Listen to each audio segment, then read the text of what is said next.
আসসালামু আলাইকুম। Crown cement সকালের খবরে আমন্ত্রণ জানাচ্ছি আমি মালিহা হোসাইন। মহান মে দিবস আজ বিশ্বের শ্রমজীবী মানুষের অধিকার আদায়ের দিন।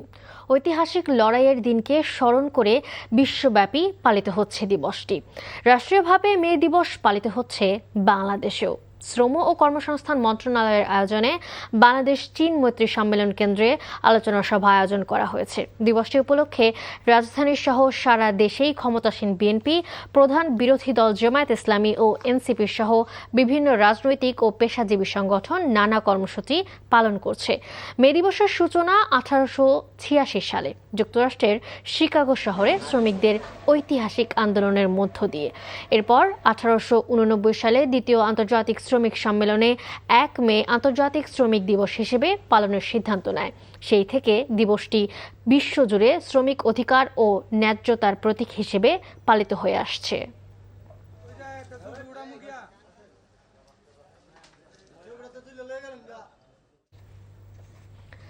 সরকার গঠনের পর মহান মে দিবস উপলক্ষে বিএনপির কেন্দ্রীয় কার্যালয়ের সামনে সবচেয়ে বড় সমাবেশ আজ।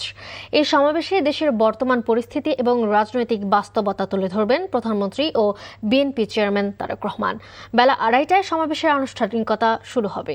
এতে বিএনপির নির্বাচনী ইশতেহারের শ্রমিক বান্ধব সব প্রতিশ্রুতি আবারও তুলে ধরা হবে বলে জানিয়েছেন বিএনপির স্থায়ী কমিটির সদস্য এবং প্রধানমন্ত্রীর রাজনৈতিক উপদেষ্টা নজরুল ইসলাম খান।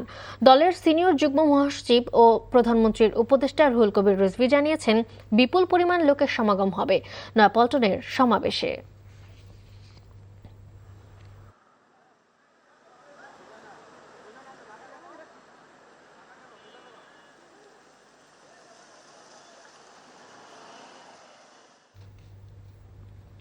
মাস, সপ্তাহ কিংবা দিন, প্রতিটা দিনই তাদের কাছে সমান।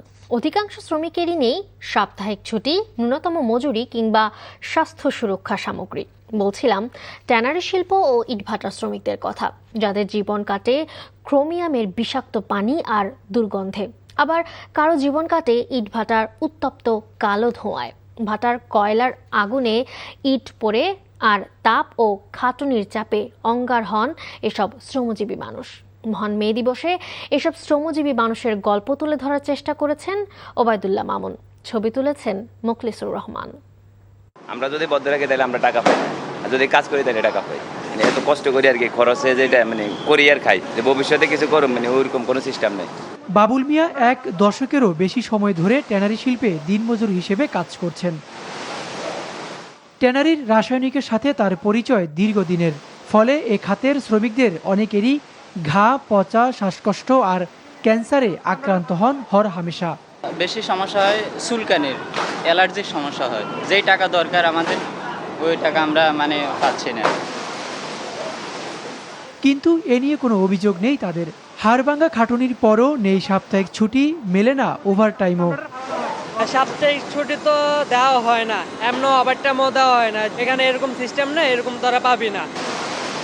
পচা চামড়ার উৎকট গন্ধ আর নোনার সাথে দিনের বেশিরভাগ সময় কাটে চামড়া শিল্পের শ্রমিকদের। প্রতিনিয়ত অস্বাস্থ্যকর পরিবেশে দিনের পর দিন স্বাস্থ্য ঝুঁকি নিয়ে কাজ করছেন তারা। এ খাতে ন্যূনতম মজুরি প্রায় 18,000 টাকা থাকলেও তা কেবলই কাগজে কলমে। 2-4টি প্রতিষ্ঠান মানলেও 2 শতাধিক প্রতিষ্ঠানে নিয়োজিত প্রায় 25,000 শ্রমিকই বঞ্চিত হন সরকার নির্ধারিত সুযোগ সুবিধা থেকে। আধুনিক সভ্য পৃথিবী গড়ে উঠেছে শ্রমিকের প্রতি ফোটা ঘামে, এবং আজকের যে অর্থনীতি তার পেছনেও অবদান এই শ্রমজীবী মানুষ। 1883 থেকে 2026 এই দীর্ঘ সময়ে এই শ্রমজীবী মানুষরা কি তাদের ন্যায্য পাওনা কিংবা মজুরি কিংবা শ্রম অধিকার কোনোটাই বুঝে পেয়েছেন? খুলনা থেকে ঢাকার আমিনবাজারে একটি ইট ভাটায় কাজ করেন এই দম্পতি। বাবা মায়ের সাথে ছোট ছোট 3টি মেয়েও থাকেন ইট ভাটার বিষাক্ত পরিবেশে। 1000 ইট মাঠ থেকে খোলায় পৌঁছে দিতে পারলেই পাবেন 175 টাকা। তাই 1 সেকেন্ডও এদিক সেদিক তাকানোর সময় নেই তাদের। এরকম অসংখ্য মানুষ স্বাস্থ্য ঝুঁকি জেনেও শুধু পেটের দায়ে কাজ করেন উত্তপ্ত ইট ভাটায়। সমস্যা মনে করে ধুলো বালু নাকে মুখে চলে যায়, শ্বাসকষ্ট সমস্যা হয়, অনেক নানান সমস্যার মনে করেন চাপে পড়েও তারপরেও করা লাগে। এখন কষ্ট করে করা লাগে, বউ বাচ্চা পোলাপান আছে বাড়ি।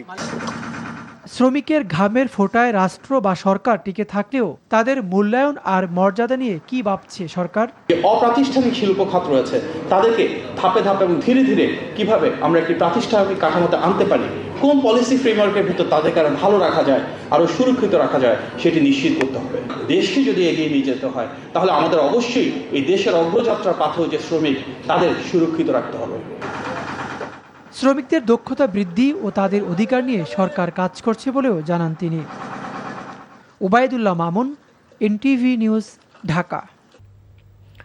অব্যাহত বৃষ্টি আর উজানের ঢলে নদ নদীর পানি বৃদ্ধি পেয়ে পানিতে ডুবে আছে সুনামগঞ্জ হাওর এলাকার হাজার হাজার হেক্টর জমির পাকা ধান। ফসল ঘরে তুলতে না পেরে দিশেহারা কৃষকরা। ইতোমধ্যে ভেঙে গেছে 2টি ফসল রক্ষা বাঁধ, হুমকির মুখে আরও কয়েকটি।